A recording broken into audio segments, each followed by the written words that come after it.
네, 이제 사무엘하 21장 1절로 6절 말씀, 하나님 말씀 전하겠습니다. 이제 21장은 이스라엘 범죄 때문에 3년의 기근을 경험하는 장이 이제 21장이에요. 이제 21장은 이제 사실 압살롬의 그 반역이 있기 전에 그 일어난 사건입니다. 그러니까 연대순이 아니에요. 21장은 연대순이 아니라 압살롬 반역이 일어나기 이전의 사건입니다. 이제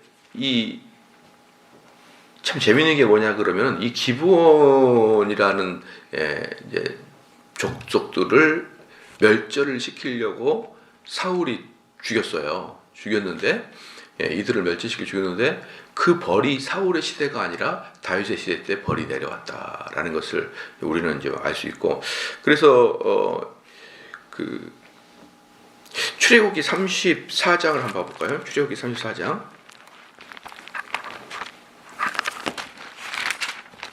출애굽기 34장입니다. 출애굽기 34장 7절이에요. 7절.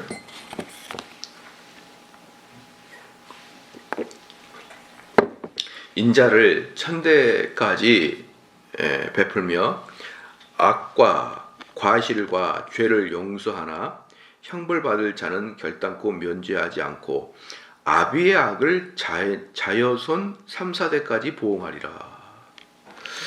이랬거든요.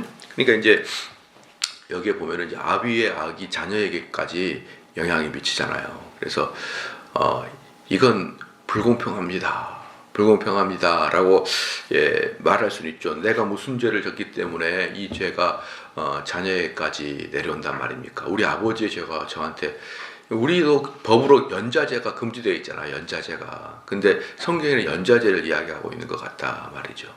근데 이제 실질적으로 보면은 실제적으로는 그러는 것 같다 느낌은 들어요. 그러는 것 같다. 실제적으로. 왜냐면 이성적이고 합리적인 것은 그러면 안 되지만 실제적으로 그러잖아요. 예를 들어서 아버지가 상당히 바람을 많이 피웠다. 그럼 그 고통은 고스란히 아들이 당하잖아요. 그 고통은 고스란히 자녀들이 다 당하고, 또 아버지가 사업을 잘못해가지고 방만하게해서 사업이 다 망했다. 그럼 그 가족이 전부 다 고통을 다 같이 당하잖아요. 이게 아버지에게 머물지 않지 않습니까? 이러한 것들을 보면은 자녀가 무슨 죄가 있습니까? 자녀가 무슨 죄가 있어도 실제 현장에서는 아버지의 잘못은 고스란히 자녀들에게 이렇게 전달되어 내려온다는 것은 우리는 이제 경험적으로는 다 알잖아요. 그 일들이 보니까 성경에 또 나와 있어요. 아버지의 잘못은 3, 4대까지 자녀에게 보응이 된다라고 나와 있습니다. 그런 차원에서 사울 시대의 이 잘못이 다윗 시대의 3년 기근으로 나타나는 오늘 이제 그런 사건이에요. 21장 이제 1절 보니까요. 다윗의 시대에 영부년 3년 기근에 있으므로 다윗이 여호와 앞에 간구하며 여호와께서 가라사대 이는 사울과 피를 흘린 그 집을 인하매니 저가 기브온 사람을 죽였음이라 하시니라. 그러니까 이제 예전이나 지금도 그래요. 지금도 그렇지만 예전은 더 그렇죠. 뭐냐면 이 나라의 기근은 왕이 좀 뭔가 잘못한 게 있지 않나라는 의심을 받는 거죠. 나라의 흉년, 기근, 또 전염병 이런 것은 국가 지도자가 뭔가 모르게 죄를 지고 있는 게 아닌가라는 생각을 갖게 하기 때문에, 특별히 옛날에는 이 기근이나 역병이 돌 때는 왕이 안절부절 아주 고통 속에 빠지는 거예요. 고통 속에 하고, 심지어는 그게 뭐가 됩니까? 그 민생들의 소요 사태를 일으키게 하고, 그리고 왕까지 갈아버리는 그런 일들이 바로 가뭄이에요, 가뭄. 근데 가뭄이라는 게 도대체가 3년 동안이나 가뭄이 됐다. 3년이 가뭄이 됐다. 그러면 여러분 어떻겠습니까? 그것도 대한민국 같이 이런 대한민국 가뭄이 들어도 우리나라는 그래도 숲이 많잖아요. 거기서 이슬도 있고 또 거기서 이제 물도 쫄쫄쫄 새고 그러잖아요. 그래서 우리가 아무리 가물어도 지하수들이 나오고 그러잖아요. 그러는 이제 우리나라에 비해서 비교도 안 되는 이 팔레스타인은 가뭄은 곧바로 생명과 연관되어 있지 않습니까? 지난번에 옛날에 제가 설교할 때도 말씀을 드렸지만 이스라엘은요, 그 정확한 이른비 늦은비가 정확하게 그 날짜에 내려줘야 농작물이 됩니다. 농작물이. 그러니까 이스라엘은 가뭄으로 말미암아서 물이 없는 반면에 정확하게 비가 내려줘요. 희한하죠? 그 날짜가 되면 아주 비슷하게 그때 물이 내려주게 되므로 그 물이 정확하게 내려줘야 농작물이 되는데, 그런데 3년 동안 비가 내리지 않았다. 그러면 물뿐만 아니라 먹을 것도 다 없어졌다라는 거예요. 그럼 도대체 우리나라 같은 경우 1년만 비가 안 온다 그래도 우리나라도 견딜 수가 없을 텐데, 이 팔레스타인의 3년의 기근은 말을 할 수 없을 정도로 고통 속으로 사람을 빠뜨린 것입니다. 그러니까 다윗이 하나님 앞에 나아가서 간구했습니다. 이 하나님 나 앞에서 간구했다는 것은 대제사장을 대동하고 우림과 둠빔을 착용하고 하나님께 간 거예요. 물었습니다. 하나님을 대면하여서 이 원인이 뭡니까? 물었더니 사울이 피를 흘렸는데 어떤 피를 흘렸냐면 기브온 사람을 죽였다는 거예요. 기브온 사람을. 그러면 이 기브온 사람은 이스라엘 족속이 아니요 아모리 사람 중에서 남은 자라. 이스라엘 족속들이 전에 저희에게 맹세하기를 사울이 이스라엘과 유다 족속을 위하여 열심히 있으므로 저희 죽이기를 꾀하였더라. 이에 왕이 기브온 사람을 불러 물으니라. 이 기브온이 누구냐? 이게 누구냐면요, 여호수아 장군이 승승장구할 때 너무너무 두려워서 주변에 살고 있었지만 멀리서 사는 것처럼 꾸몄잖아요. 멀리 사는 사람이 꾸며가지고 와가지고 우리를 살려달라 이렇게 이야기했어요. 그러면서 이제 우리는 저 멀리서 온 사람이니까 너희하고 이렇게 싸울 일도 없고 너희들과 화친하기를 원한다. 그러니까 여호수아가 그냥 선뜻 이때도 여호수아도 뭡니까? 승승장구하니까 마음속에 교만이 딱 차 있는 거였죠. 마음속에 교만이 차 있으니까 그래? 그러면은 그러면 우리가 너희들을 해하지 않을게라고 맹세를 해버립니다. 맹세를. 그렇잖아요.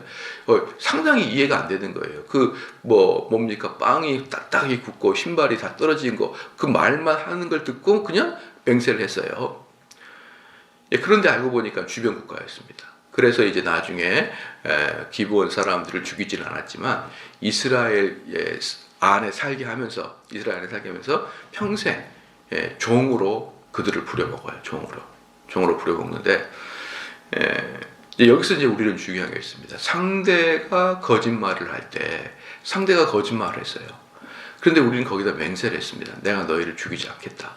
그럼 그 맹세는 유효합니까? 무효합니까? 바로 요 문제예요. 유효합니다. 그 맹세가.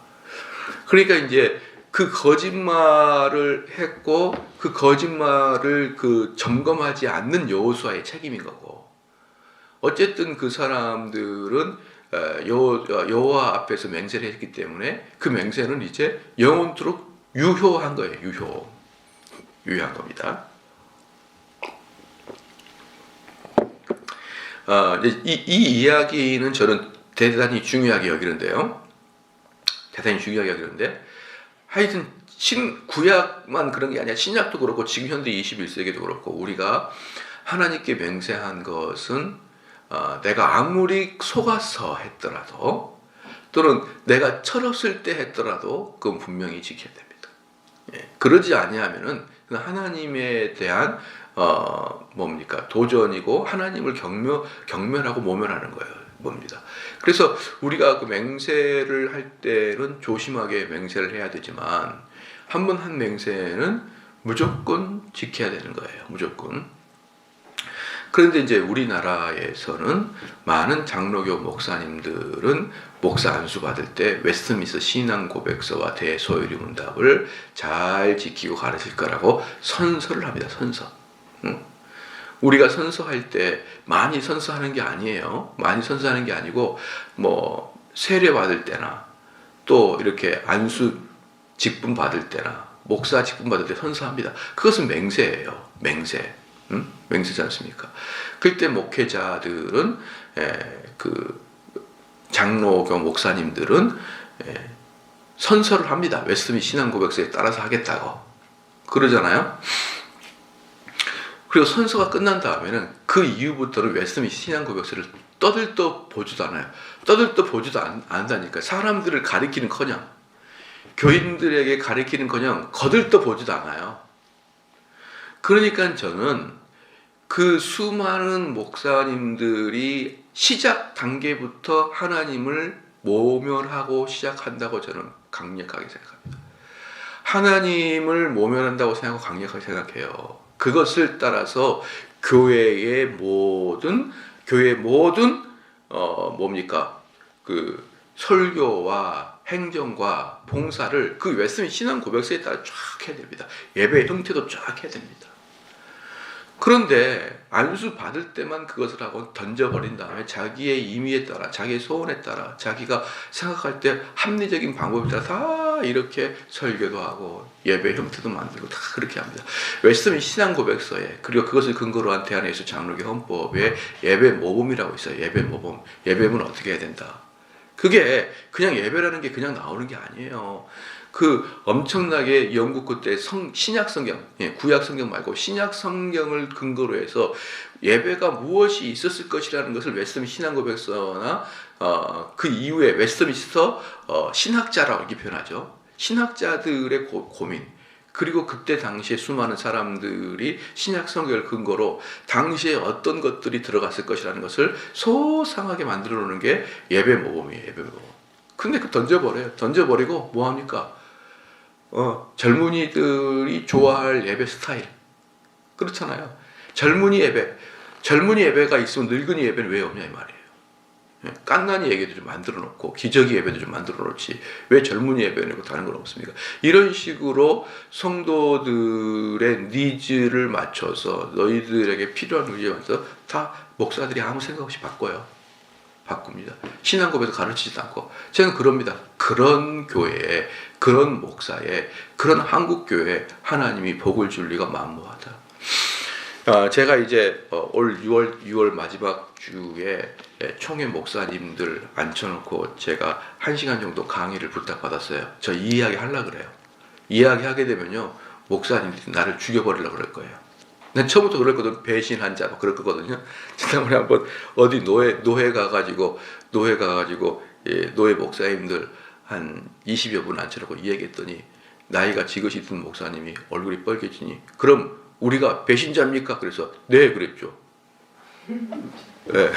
엄청 싸웠어요. 저는 목사님들 상대로 강연할 때 싸우러 가요. 기분이 나쁘든 말든. 그래서 그럼 왜 선서했습니까? 그러니까 얼굴만 빨개지는 거예요. 우리가 나쁜 놈이네 막 그러는 거예요. 그래서 아무 말도 안 했어요.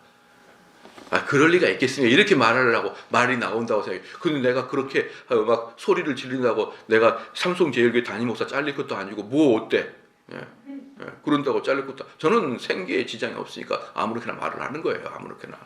근데 저는 기본적으로 대한예수 장로교 목사들은 다 배신자라고 봐요.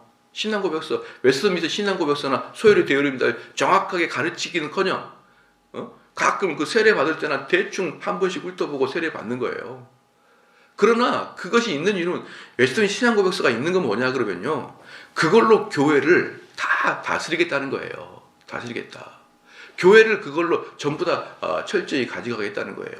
신앙고백서 제1장 1조가 뭐가 있나요? 이제 하나님의 말씀은 옛날과 같지 않게 우리한테 말씀하겠다는 거예요. 그럼 그 옛날을 신앙고백서 뭐라고 썼냐면은 각종 신기한 이상과 꿈과 뭐 이런 현몽을 통하여 하나님 말씀이 있던 것이 이제 금지됐다는 거예요. 예? 이해가 되셨죠? 그럼 여러분들 다 같이 머리를 끄덕끄덕 동의를 해야죠. 그러면 목사님 제가 꿈을 꿨는데 그러면 목사님 뭐라고 그렇게 하면 안 됩니다. 이렇게 해야 되는데 그래요? 권사님 꿈 한번 들어볼까요? 그게 벌써 신앙국에서 1주 1장을 딱 거절하고부터 들어가잖아요. 제 1주 1항이 옛날과 같지 아니하는 하나님의 음성을 듣겠다는 거예요. 그 뭡니까? 성경을 통해서만. 지금 제가 이렇게 성경을 강의하잖아요. 그럼 여러분 성경을 강의하되면 여러분 마음이 감동이 되고 설교를 들으면 감동이 되고 설교를 들으면 몰랐던 하나님의 지식을 알게 되잖아요. 그게 하나님 문성이라고. 그게 길동아 오늘 저기 일산으로 이사가라 그런 거 말고 설교를 들을 때마다 여러분이 깨닫는 그리고 삶을 어떻게 살아가야 될 것인가에 대한 지식을 많이 배운단 말이에요. 그렇게 해서 하나님 음성이 들어간단 말입니다. 근데 막 수많은 사람들 덜덜덜 자기가 다윗도 아니고 우린과 둥비 쫙 차고 와가지고 하나님이 어디 있습니까? 반짝반짝 번쩍번쩍 해가지고 이 뜻을 발견하려고 하는 사람들 앞에 웨스트민 신앙 고백서를 고백하는 목사들은 그게 아닙니다 라고 절제를 시켜주고 하나님의 음성은 내 설교를 통해서 여러분이 배워나가는 것입니다. 이렇게 딱딱 가르쳐주는 것이 신앙 고백서를 공부하고 그것을 근거로 목회하는 교회의 형태입니다. 형태예요. 방언도 마찬가지입니다, 여러분. 방언도 마찬가지. 왜냐 그러면요. 여러분 방언은 전부 다 하나님께서 성령께서 나에게 직접 역사를 해서 내 입을 열어서 하나님이 내 입을 주관해서 말을 한다는 게 방언이잖아요. 그게 방언의 기본 정신이고 방언은 나도 무슨 말 하는지를 모른다라는 게 기본 정석이잖아요. 그럼 방언을 나도 모르고 하나님 직접 이야기해주면 그 통변자가 있잖아요. 통변자. 여러분 방언하면 통변자가 있잖아요. 그죠? 그럼 통변자가 내가 정대훈이가 방언할 때 옆에 길동희 씨가 통변자가 통역을 써요. 하나님께서 지금 막 뭐라고 씁니다. 여러분 그것은 계시의 연속이에요. 근데 요한계시록 알겠지만 하나님 말씀은 종결됐단 말입니다. 종결. 더 이상 하나님 말씀을 다이렉트로 우리에게 주지 않겠다는 거예요. 그런 것들을 신앙 고백에서는 금지를 하고 있는 겁니다. 그런데 그걸 버젓이 막 해버려요. 그러면 목사님들은 신앙 고백서를 철저히 연구하고 공부하고 그것으로 목회를 해나가야 됩니다. 그것으로. 그런데 그러지 하지 않고 이렇게 하는 것은요. 저는 장로교 목사들은 이 견장 다 떼야 된다고 생각해요. 견장 떼고 장로교 목사 하지 마라. 그럼 그렇게 얘기해요. 목사님 저는 그때 못 모르고 선서했는데요. 그래도 해라. 그래도. 철없을 때 선서해도. 철없을 때 내가 아무 개념 없을 때 그렇게 해도 그것은 하나님 앞에 선서했기 때문에 그것은 죽을 때까지 지켜야 되는 겁니다. 여러분. 죽을 때까지. 근데 얼마나 많은 사람이 신앙 고백서를 교회에서 가르치고 그대로 시행합니까? 신앙 고백서에는 국가에 대해서도 분명히 우리가 국가에서 어떻게 해야 될까 분명히 나왔어요. 이번에 많은 사람들이 뭐라 했습니까? 교회는 국가에 대해 관여하지 마라. 신앙 고백서 분명히 나왔어요. 뭐라고 나왔느냐? 하나님의 뜻에 맞지 않는 것에 대해서는 이야기로 폭력적인 가서 폭력의 데모가 아닌 우리는 정부에 대해서 해야 될 일이 뭐냐면 설교와 가르침으로 정부에 대항한다고 나와 있어요. 설교와 가르침. 그런데 수많은 사람은 뭐랍니까? 교회는 정치에 관여하지 말라는 거예요. 정말 저는 언더스탠드가 안 돼 버려요. 이것들이 도대체 뭘 어떻게 살고 있는지. 그러니까 우리는 교회 나가가지고 어떻습니까? 야 이번에 이 여고 정권에서 내가 참을 수 없어. 자 삼성제일교회 이번에 광화문에 다 모여. 이건 안 된다는 거예요. 이건 교회가 할 일이 아니에요. 그러나 무엇이 옳고 무엇이 그른지는 가르쳐서 성도들에게 배우게 하고 그 성도들은 그걸 근거로 뭡니까? 가서 투표를 해야죠. 누가 좋은 사람인지 아닌지를 분별해서 투표를 해야죠. 그렇잖아요. 그런데 뭐라고 해요? 교회에서는 정치 이야기하지 말라고 그래요. 참 저는 이해가 안 되니까 저는 막 이게 대단히 헷갈려요. 그렇죠. 그렇게 아모리 족속 중에 이 기브온 족속들은 속여서 이스라엘 사람들이 맹세했어요. 근데 그 맹세를 사울이 깨버린 겁니다. 여호수아 시대에 맹세를 했었는데 사울이 맹세를 깨버려요. 그래서 그 맹세를 깬 것 때문에 하나님이 3년 기근을 준 겁니다. 거짓말로 맹세를 유도해서 맹세를 한 사람들에게도 하나님이 그렇게 벌을 주거늘 하물며 목사나 하물며 여러분들이 뭡니까 세례 받을 때나 하물며 우리가 안수 집사 직분 받을 때 다 선사하고 맹세한 것을 다 잊어버리고 살아가는 거예요. 날날 잊어버리는 거예요. 이런 것은 여러분 얼마나 한국 사람들이 이런 부분에서 연약한지를 몰라요. 연약합니다. 너무 가볍게 생각하래요. 그런 것들을. 옛날에 이런 일이 있었습니다. 뭡니까?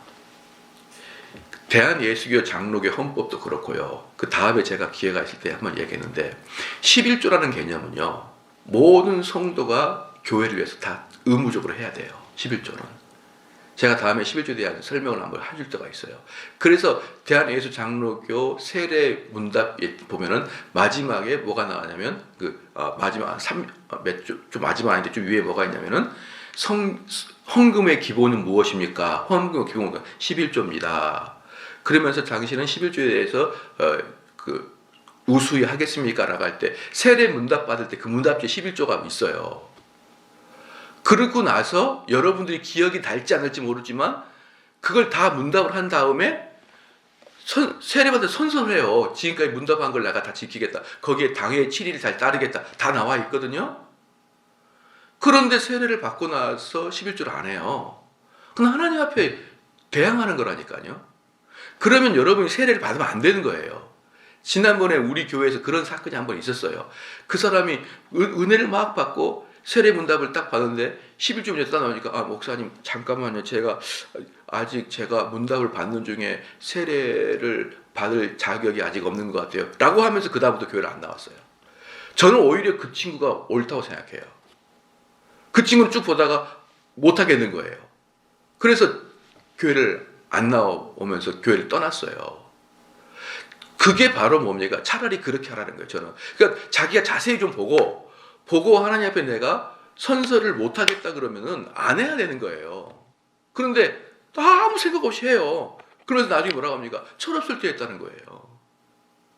저는 참 이해가 안 가죠, 그게. 이해가 안 갑니다.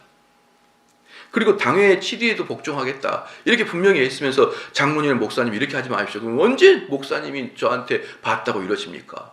목사님 왜 편견을 하십니까? 이런 식으로 막 따져 덤비고. 그래서 저는 참 이게 한국 교회가 도대체 하나님께 언약을 맺고 약속 맺는 것에 대해서 이렇게 가볍게 생각하는 것에 대해서는 저는 정말 여러분 이게 정말 저는 좀 위험하다고 생각을 해요. 위험하다. 지금 우리 한국 교회 위험하다. 그럼 보십시다. 제가 요 이야기를 이제 다음에 목사님들 한 400명 앞에서 합니다. 이번에. 엄청 긴장해요. 왜냐면 목사님들 중에서는요. 아주 골치 아픈 사람들도 많거든요. 아주 극단적으로 자기 주장만 하는 사람도 있고요.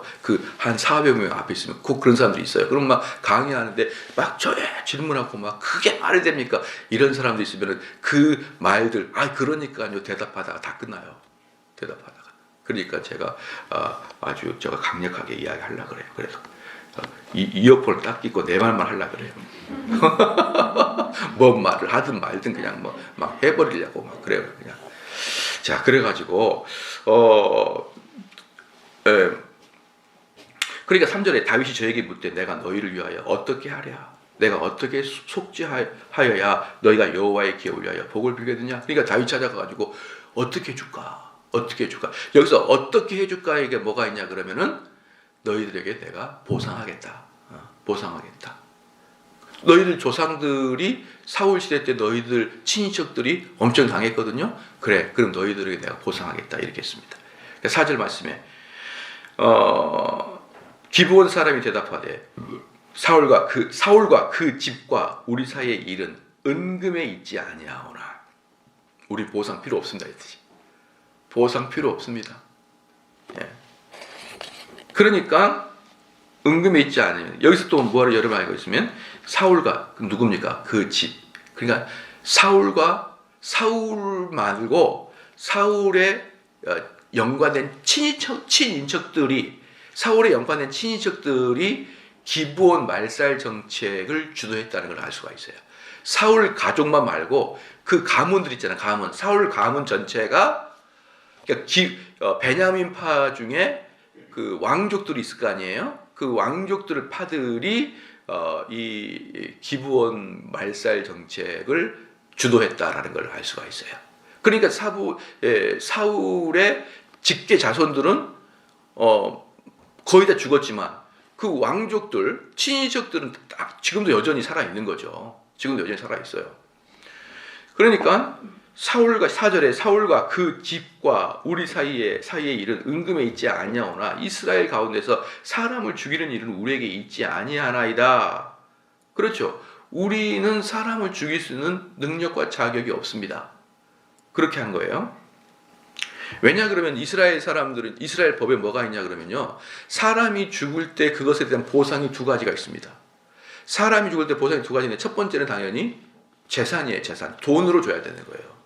그러니까 여러분이 사람을 죽으면은 돈으로 그것을 어떻게 마음을 위로를 주겠습니까만은 그래도 돈만한 것은 없는 거예요. 사람이 죽었을 때 돈으로 보상하는 것이 그나마 차선책입니다. 그래서 성경도 그것을 인정을 하고 있고요. 그다음 두 번째는 뭐냐면 죽인 사람이 죽어야 돼요. 근데 이스라엘 법에는 분명히 나와 있는 게 뭐냐 그러면 고살자라고 해요. 고살자.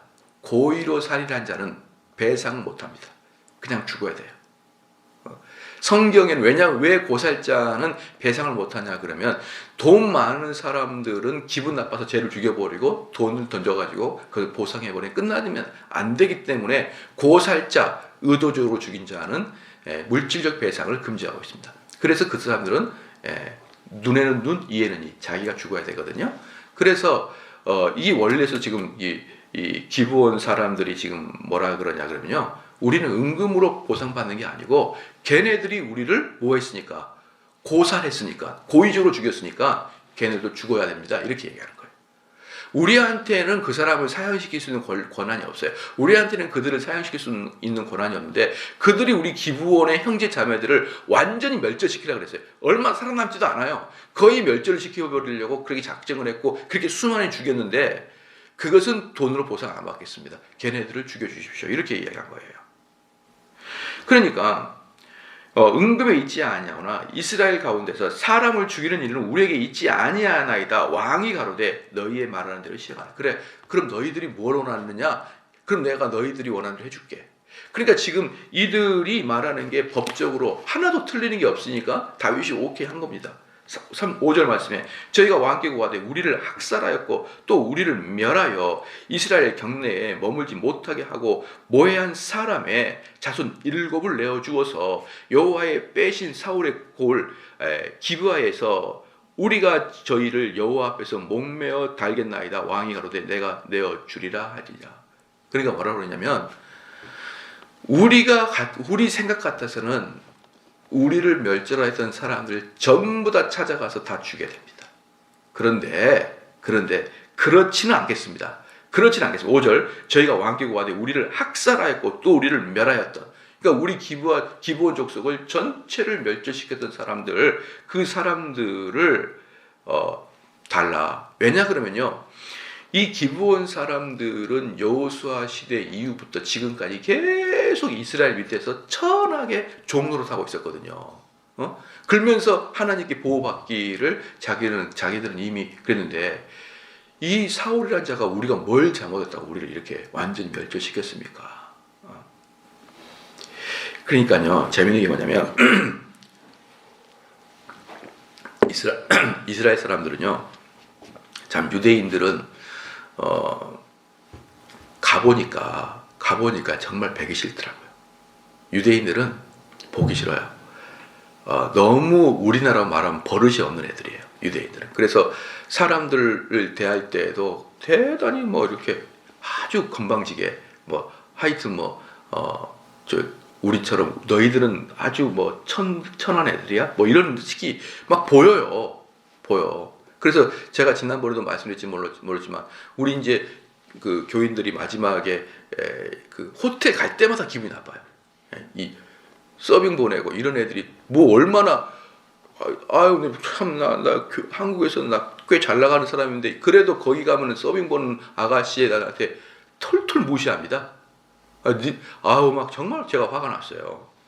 그러다가 이제 공항에, 아니 사실은 말이에요. 여러분 그 직업에는 귀천이 없지만 솔직히 말해서 어디 레스토랑에 서빙 보는 사람들 그렇게 높은 직장은 아니잖아요. 그러면은 저도 그렇고 우리 교인도 그렇고 다들 괜찮은 분들이에요. 절대적인 직업을 놓고 본다면 우리 교인들이 더 똑똑하고 더 위에 있는 사람들 맞아요. 그런데 무시를 하는 거예요. 그 눈빛들이. 그러니까 정말 기분이 나쁘더라고요. 기분이 나쁘고. 그리고 이제 공항에서 제가 결정적으로 화가 난 게 뭐였냐면은 햄버거를 살려고 하는데 햄버거 하나에 $5 이렇게 써놔야 될 거 아닙니까?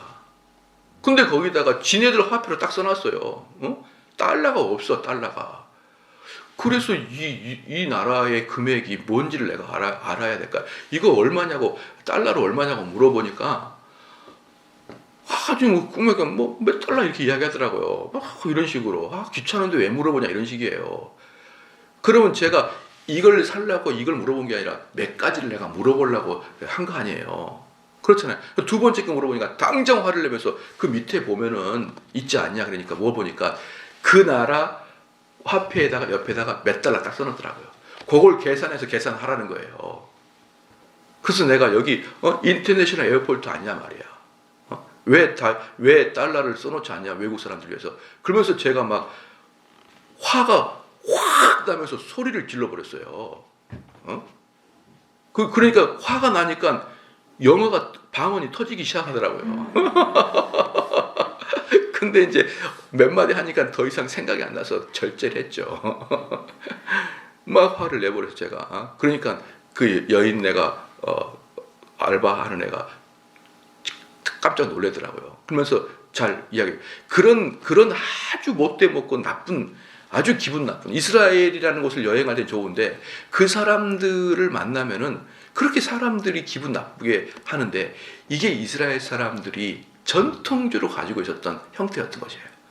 그래서 유럽에서도 이스라엘 사람들을 아주 싫어했던 거예요. 그래서 독일 사람들이 너무 보기 싫으니까 얘네들을 멸절시키겠다라는 자기 구호가 독일 사람들이 걔를 총통으로 찍어준 계기가 된 거예요. 나를 뽑아주면 너는 유대인들을 다 없애버리겠다. 멸절시키겠다.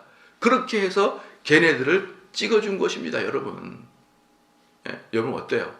이스라엘 사람들은 제가 요번에 가니까 그렇게 해도 싸요.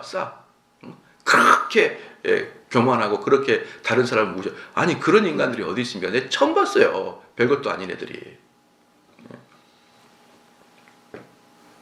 그런데 바로 뭐가 중요하냐 그러면은 그렇게 미운 족속들을 멸절시키는 것은 상대적으로 왕권을 강화시키는 겁니다. 인기를 얻게 되니까.